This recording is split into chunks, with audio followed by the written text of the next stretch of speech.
मध्य प्रदेश अब नक्सल मुक्त हो गया है। मुख्यमंत्री ने प्रेस कॉन्फ्रेंस करके बताया कि पहले डिंडौरी, फिर मंडला और अब बालाघाट जिला नक्सल मुक्त हो गया है। बालाघाट जिले में एक्टिव आखिरी नक्सली ने भी सरेंडर कर दिया है।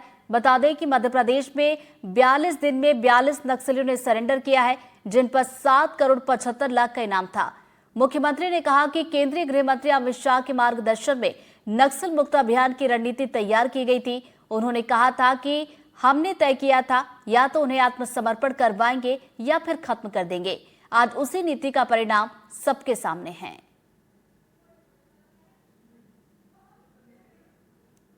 जिस प्रकार से यह अभियान चलाया गया है, मैं सच में आज अपनी लगभग इस पूरी महती भूमिका में हम नए सिरे से इतिहास लिखने की तरफ आगे बढ़ेंगे। हमारा ये क्षेत्र जो आजादी के बाद तेज रफ्तार के साथ चलने में जो बड़ी बाधा नक्सलवादियों की थी, जिनने सब तरफ से हमारे वनांचल के अंदर अपनी गतिविधि चलाते हुए सभी प्रकार के दुर्दांत घटनाओं का रूप देते हुए सभी विकास की गतिविधियों को रोकने का प्रयास किया। मैं बधाई इसलिए भी देना चाहता हूं कि हमारे द्वारा भी मध्य प्रदेश पुलिस की लगभग 850 गोपनीय पुलिस मित्रों की तैनाती हमारे द्वारा की गई। 1000 पुलिस के अलग से जवानों की नियुक्ति, खास करके डीजी लेवल के व्यक्ति की हमने मैदान में नियुक्ति की। इसकी बारीक और अलग प्रकार से मॉनिटरिंग की गई, हर महीने बैठक की गई और कई कारणों से इसके बारे में ये उल्लेखनीय सफलता मिली। लेकिन अब इस मामले में सियासत भी शुरू हो गई है। कांग्रेस इसे नक्सलियों का अपमान बता रही है। ये रिपोर्ट आपको दिखाते हैं।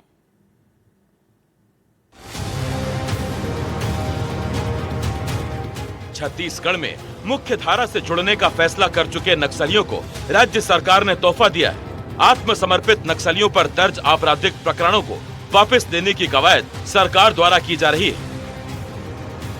मंत्रिपरिषद ने आत्मसमर्पित नक्सलियों के विरुद्ध दर्ज प्रकरण की समीक्षा एवं परीक्षण के लिए जिन्हें न्यायालय से वापस लिया जाना है, मंत्रिपरिषद उप समिति के गठन की स्वीकृति दी है। यह समिति प्रकरणों के परीक्षण के उपरांत प्रकरणों को मंत्रिपरिषद के समक्ष प्रस्तुत करेगी। यह निर्णय छत्तीसगढ़ शासन द्वारा जारी छत्तीसगढ़ नक्सलवादी आत्मसमर्पण पीड़ित राहत पुनर्वास नीति 2025 के प्रावधानों के अनुरूप है, जिसके अंतर्गत आत्मसमर्पित नक्सलियों के अच्छे आचरण और नक्सलवाद उन्मूलन में दिए गए योगदान को ध्यान में रखकर उनके विरुद्ध दर्ज प्रकरणों के निराकरण पर विचार का प्रावधान है। विष्णुदेव साय कैबिनेट की 10 दिसंबर को हुई बैठक में लिए गए इस फैसले पर सियासत भी खूब हो रही है। राज्य में विपक्षी दल कांग्रेस इस निर्णय को नक्सली हिंसा के पीड़ितों का अपमान बता रही है।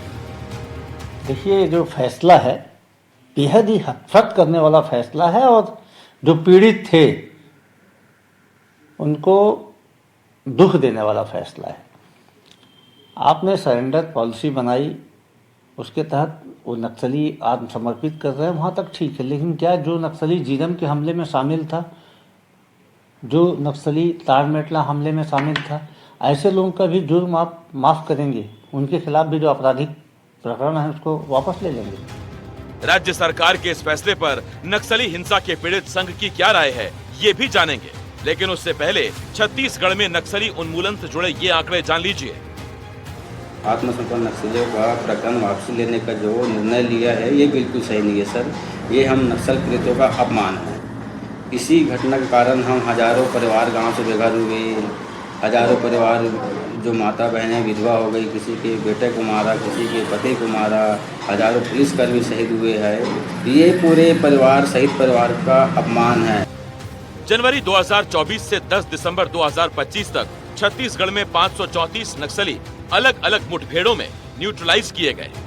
जनवरी 2024 से नवंबर 2025 तक छत्तीसगढ़ में करीब 2200 नक्सलियों ने आत्मसमर्पण किया। जनवरी 2024 से अक्टूबर 2025 तक करीब 1700 नक्सलियों को गिरफ्तार किया गया। नक्सल समस्या के समाधान के लिए सरकार का देश की सबसे बेहतर पुनर्वास नीति का नक्सल उन्मूलन पूरा एडवांस नीति के तहत सरकार करती है। आत्मसमर्पित नक्सलियों के रहने, खाने, सुरक्षा समेत स्वरोजगार की व्यवस्था की जिम्मेदारी। छत्तीसगढ़ सरकार की नई उद्योग नीति में भी आत्मसमर्पित नक्सलियों के लिए विशेष प्रावधान है। नक्सलियों के जुर्म माफ करने की कवायद को विपक्षी दल कांग्रेस और नक्सली हिंसा पीड़ित संघ भले ही गलत निर्णय बता रहा है, लेकिन इस फैसले के पीछे सत्ताधारी दल बीजेपी के अपने ही तर्क हैं।